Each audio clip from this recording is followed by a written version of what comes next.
once we really put out there, a lot of people aren't even aware of some of the positions Mace has been taking on a lot of these lawsuits, how she hasn't been defending our laws. You know, Arizona has a statute that gives the Senate President standing in the event our AG is not defending the law. Well, right now I'm involved in over 90 lawsuits. Oh my gosh! And Give us some color on that. Yeah, so when people hear, people hear this about is information that our listeners it would not be on anybody's radar. That would be a role. Yeah, for we'll get it out there, but I mean, just a couple of things that are, California passed a rule that said any trucks in Arizona that do business in California would have to electrify their trucks.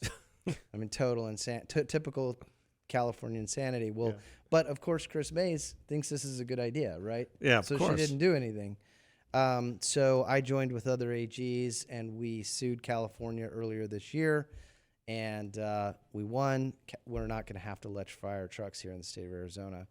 And then there's just like the common sense stuff, and this is the stuff where the Democrats are now, pulling at their lowest ever because they're just holding on to this stuff, and Mays is holding on to this stuff, but boys and girls sports. We passed a law, no boys and girls sports. Fast forward to today. Thank goodness we had Governor Ducey who signed that into law. Fast forward to now, and two boys who think they're girls sued the state of Arizona, and Chris Mays does nothing because she thinks it's okay for boys to play in girls sports. I defended the law. I spent all day in deposition, and right now I'm the one of the lead defendants at the U.S. Supreme Court defending the Save Women's Sports Act for the state of Arizona. Thank goodness we have that, the ability where we have standing here. But we have, there's all these areas where we're adverse to Chris Mays, and there are things where when I talk to your rank and file citizen, they do not agree with the position she's taken on these issues. Yeah, no question.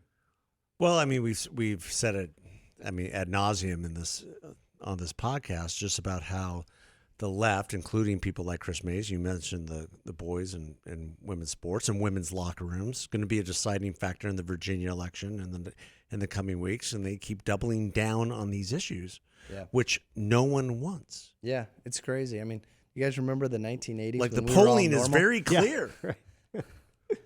I mean, you could have never imagined, like back in the 1980s, I could have never imagined, one day men are going to put breast implants in. Yeah.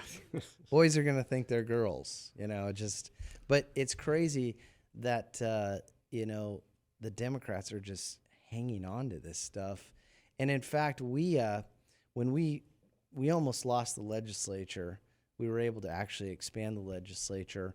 But part of it was some of these issues that we were able to put out to people and let people know the Democrats were voting for. Like the Boys and Girls Sports bill barely passed. Yeah. Barely, because all Democrats voted no. Yeah. No sex changes on minors. That was my bill. Barely passed because all of the Democrats voted no. Well, we would go out. We did like focus groups with people because we were trying to expose that these are what the Democrat legislators were voting for. Yeah. The people actually didn't even believe it. No. There's too outlandish. It was like crazy. No way. There's like no. And it's unfortunate because the media should be, pointing this out and showing that this is what the Democrats are doing. But it's so kind of hidden so we had to do issues, and when we were doing our focus groups, we were making sure we were doing the far left issues, crazy issues, but the public would believe it. Yeah, you're never gonna get the media to help you out on that. No. So that's good that you did that.